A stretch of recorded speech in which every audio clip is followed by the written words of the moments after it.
Hey folks, Eden Grow Creamer here. We're going to take a couple minutes. I'm going to show you all how I rejuvenate my compost tea, and I'm also going to show you how I actually use some of the surrogate soil or compost that remains within my garden to add to that. That way I know I'm getting exactly what I'm expecting, and I'll be putting some conditioner in it, and that basically just consists of some milk fats and some syrupy, sugary molasses, low sulfur molasses. I add that to it as a food and a conditioner, the milk fats and proteins and things like that. The bacteria seems to really like it. And since we've tested our soil in the garden, I know one spot that I've got some really good life, and I'm going to grab a little bit of it. We're going to mix it right into a kind of like a 2-quart sock, and then that's going to go down to the pond where a biofilter is, and we will be adding it to the compost tea vessel that's down there, being aerated constantly. And in a couple of days, I should have some positive biome existing, and I'll be able to not only feed, because I'm going to put a little bit of nitrogen in this, make it a little bit sweeter mix, not just for the biome, but I want to feed a couple of plants with it. And I'll be able to take a gallon, 2 gallons, and then actually regenerate it again without adding a whole lot to it. So this right here, I can show you, is actually my milk fats. You can see it's kind of a little bit off-white in color. That's from the syrup that went in there, the molasses that went in there, and believe it or not, when I shake it, it mixes up. I don't know why, it just does. See? This is going to go into the 5-gallon pail that's down there. It's going to go into it, of course, after I put the amends in it. And the amends will be in the sock. I'll tie a knot in it, I'll dunk it in the water. All of the water at this point is pond water. It's water that I take from the number 3 filter canister in the biofilter system, and basically it's pond water, but it's pond water after a lot of the mess has been cleaned out of it.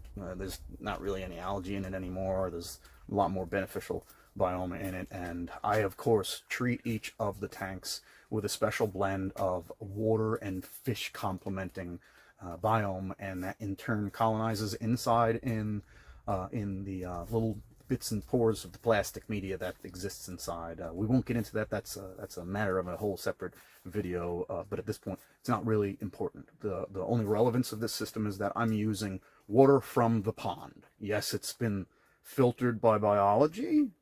It's clean. I wouldn't drink it, but my fish do. But we're going to use that, and we have used that continuously because I have a pretty high demand. Now that the vineyard is going, I need to have compost tea for that. My wife has flowers, and we got blueberry bushes, and we got all kinds of stuff that grows pretty much all year long. Through its dormancy, when it comes back into play, we like to feed it and give it these things just to reassure ourselves that we got a living soil structure, and the soil food web is working exactly as it was designed by Mother Nature and the man upstairs. So that's basically it. Okay, so there's the preface. Now we're going to go outside. It's pretty crummy outside. I'm sitting here in one of my flowering sheds. It's basically a greenhouse. You can see the cattle panel and the frame up here, and some old mycelia bags. But in any event, we're going to go out there. We're going to grab some of that surrogate soil that I talked about, because that's got to go in first. And I've looked at it under the microscope, and I've seen all kinds of beneficial stuff in there. So I'm going to pretty much use it to make more of it and to redistribute it to the plants. This particular area in the garden is where I used to grow a lot of carrots, so it's a root zone. The soil is pretty well broken down. It really is. We had at one time about 10 or 12 inches of super rich broken down wood chip soil in this bed. It's been rested for a year. Y'all are about to go see what it looks like. So here we go. Okay, so here we are. Let's see. You can see plenty of wood chips, right? Plenty of stuff around here. Oh, there's my trusty rake. It's walking onions. But this is the bed that we, for years and years and years, grew our carrots in. Now I grow my carrots in a in a zone that is protected.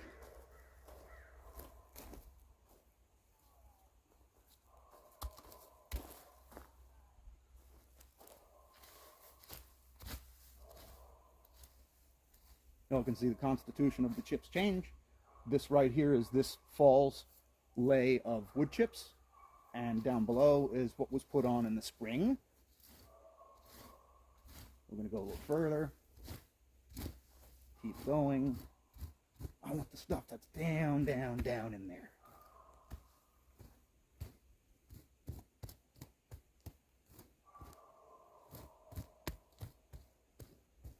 Okay, there we go. Not sure how easy that is to see. We'll have a look. Maybe I can move this over so you can see the depth and the color. And it's about 6 inches deep. And we're still into some good stuff. Now we're going to use our trusty soil taker. Get a little wiggle. And I think right about there I just hit dirt. So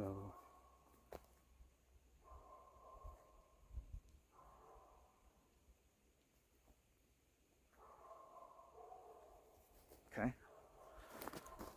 So this is what we're going to use. Believe it or not, it's rich in biology. And there is the color of the old red clay that used to sit on the bottom. I'm going to leave that here.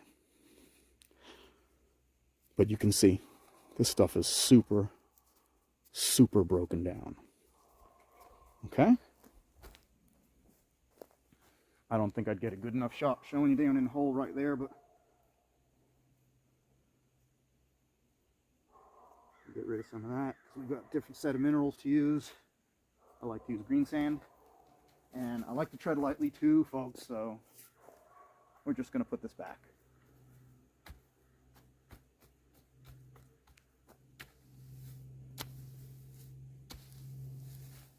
But anyway, you can always grab some surrogate soil from pretty much anywhere that's developed in your garden. I just choose this spot because it was really, really a good zone to grow tomatoes for several years. We grow onions up above, but we grew carrots here forever. So we're going to take this back in and we're going to mix this in. Anyway, so some would argue that this is not necessarily compost, but I'm here to tell you folks, it really is compost, okay? It's better than compost. You know why it's better than compost? Because, well, there's no nefarious weed content. There isn't seeds from tomatoes that were dropped in there a couple of months ago. This is better. It's cleaner. It really, and we already know that it supports life. So, like I said, I've had it under the glass.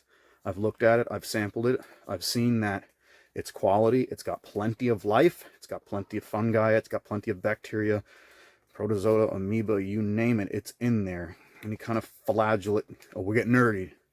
All right, no more nerdy. Sorry. Back to reality. Anyway, this is going in the jar, folks.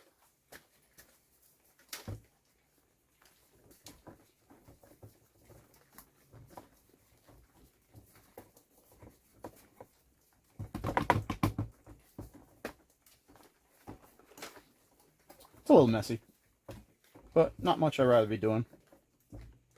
As long as I get the bulk of it in there, I can always sweep up afterwards. So, there you can see it. Stockings work too, but since I was going to use something that might have had a little bit of coarser media in it, I wanted to use this. Now, from here on out, we keep it super, super, super simple. Super simple. There. Balanced, time-release fertilizer. It's part of the City Boy, City Girl Compost Tea Blend.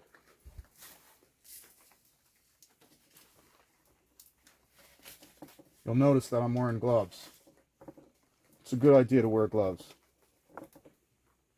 That way, you go to pull it all out. Just shake it. It'll fall down to the bottom. It doesn't take a lot. It really doesn't.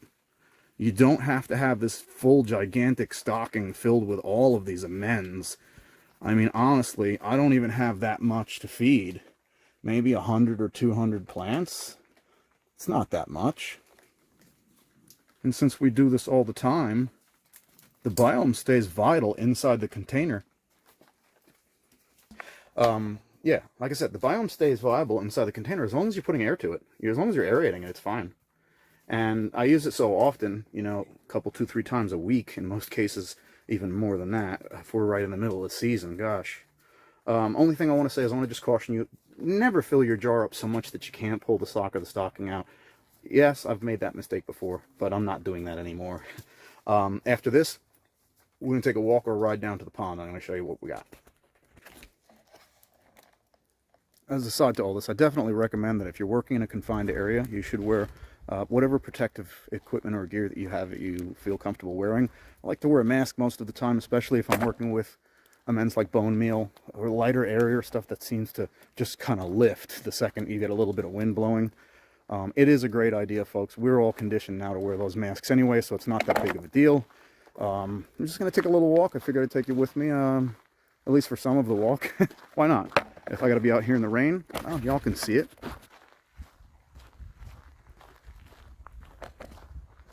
There. It's our composting zone over there.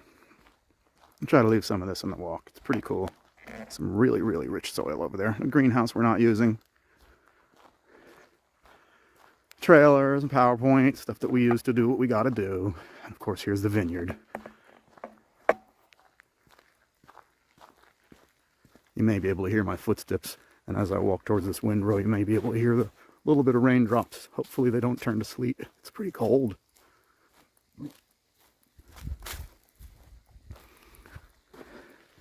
Anyway, a brief rundown on the pond situation here. It's always a work in progress. But we got good coloration for this time of the year. It is taking on some sediment from up above. That's my intake right there. It's protected because we get a lot of leaf infill, and I don't want the leaves to clog it up.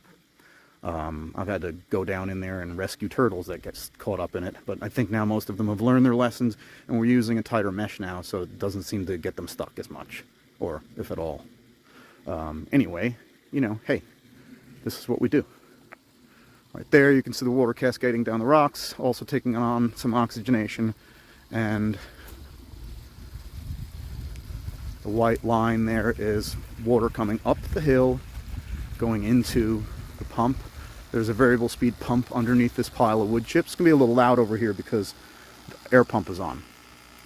So the first stage filter is the highest one. It fills up. It's got some coarse media in there that tends to take out, you know, the big particles, and then it runs into a smaller, I should say a lower container, same size, but through a finer filter mesh. And these are all, of course, biologically enhanced with the beneficial biome that aquaculture people are known for using. I didn't make it up myself. I learned by watching other folks that know more than me. But here, this is the deal right here. There's the cans. Okay? I may even shut this down so y'all can hear.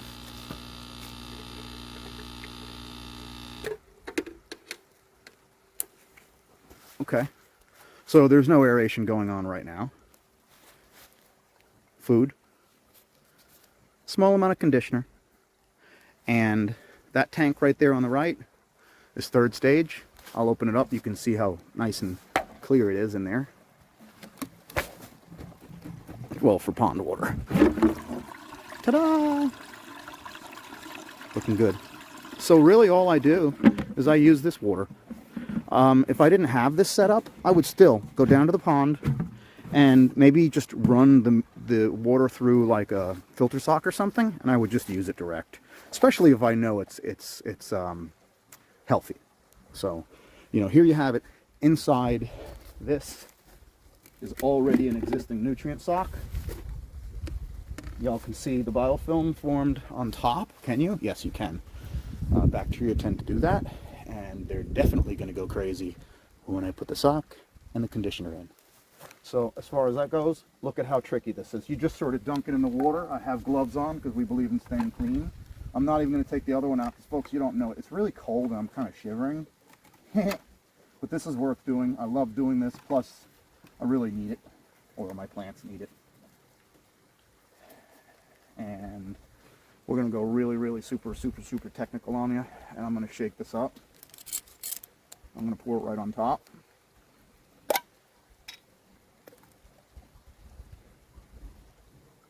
And then, I can't go up like that. My wife sees that, she'll be upset.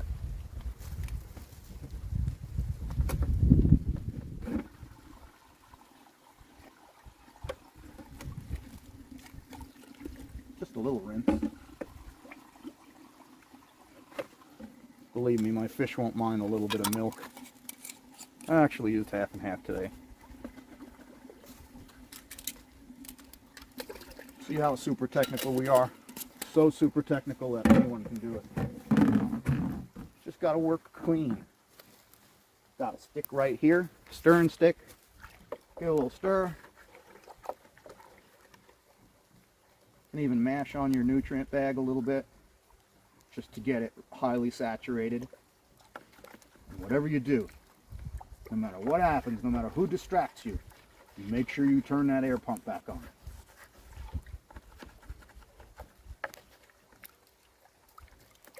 So, splashing around. This is what I take.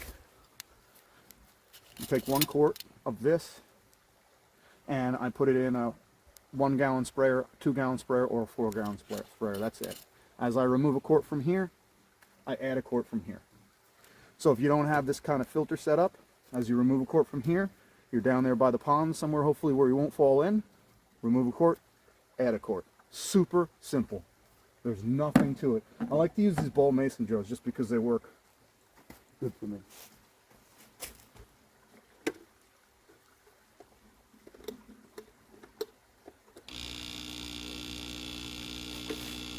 And then oxygen up, folks. That's all there is to it. Just add air. I'll cover it up to keep trash from falling in. Probably come down when it's a little bit warmer and grab the old nutrient blend. By then it'll be resaturated with other biology, and I'll add it to well, the garden somewhere or the compost pile, either way. So as long as we keep putting in, keep adding, and not wasting, there's no reason to not add it to the garden. And that's it, folks.